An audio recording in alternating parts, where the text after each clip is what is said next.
Hello, thank you so much for clicking on my video. So, one of my most recent lessons, I guess can't really say it was just one lesson. It was like a project over multiple days. Was a student project where students had to work with a partner to research the life, the impact of an abolitionist or a woman suffragist during the 1790s to early 18th, early 19th century. I provided heavily scaffolded resources. What I mean by that is I gave students an example of a presentation. I told them exactly what they should research, where they should place it, questions that they can research, things like that. And the goal of this was for students to share with the whole class. So they had to physically present their research to the whole class via a Google Slide or a poster. I did have one student who advocated like for an essay, like they wanted to do an essay because they were very shy, very scared to present. So I did give them that opportunity. So one of the things that I would do for like a small three focused student type of conversation is just I did have a handful of students. I want to say like one or two in every one of my classes, so like four of them who really struggled to research. They had no idea what questions to research, where to find it, what sources were credible. All things that we already went over multiple times this school year to prepare us for this project.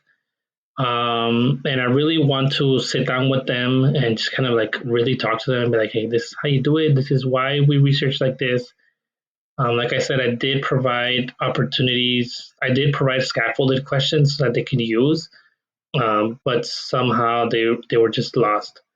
Um, and this is going to be super important because we are going to be doing another project in the next week.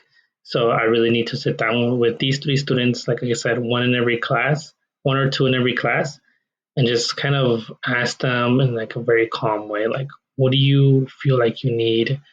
Where was the confusion in terms of research questions and things like that? Thinking more in terms like of a small group, and in my head, a small group is like 5 to 7 students. Um, is working on reading the research requirements or the presentation requirements.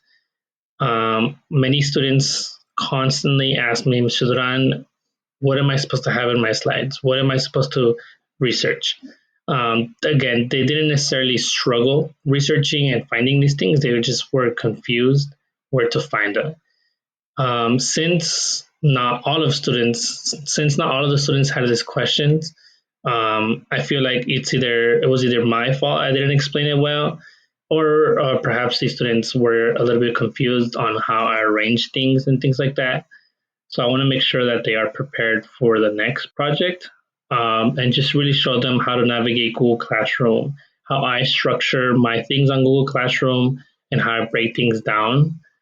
And I am going to get feedback from this small group because I do want to make sure that I make it super clear for them for the next time. Thinking in terms of whole class now, um, one of the goals or perhaps the most important goal for this project was for students to give feedback. Students did a form of self-assessment slash peer feedback, and as students presented, all of their classroom peers gave them feedback on a Google form that I made. I'm very proud of it. It was great. I made it in collaboration with my principal and our English language development instructor. And we really worked together to make sure that this feedback form, this rubric form, however you want to see it, provided good quality feedback to all of my students because I feel that they're going to continue doing this, especially when they get to high school and just in life skills in general. Public speaking is super important, and I wanted to get them started on this. And the feedback was for the students to know what their strengths are in terms of research slash presenting and what their areas of growth are. what they need to be better at, looking at the audience, laughing less, fidgeting less, staring at the audience, and things like that. All feedback that they will use to hopefully improve with the exact same rubric, but on a different topic, which is going to be about the Civil War slash post Civil War era, aka the Civil Rights Movement.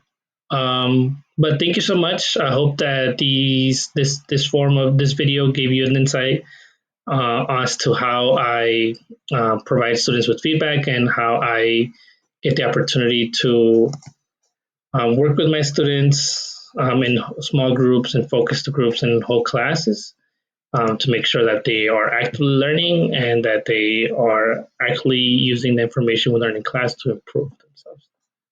Have a great day. Thank you.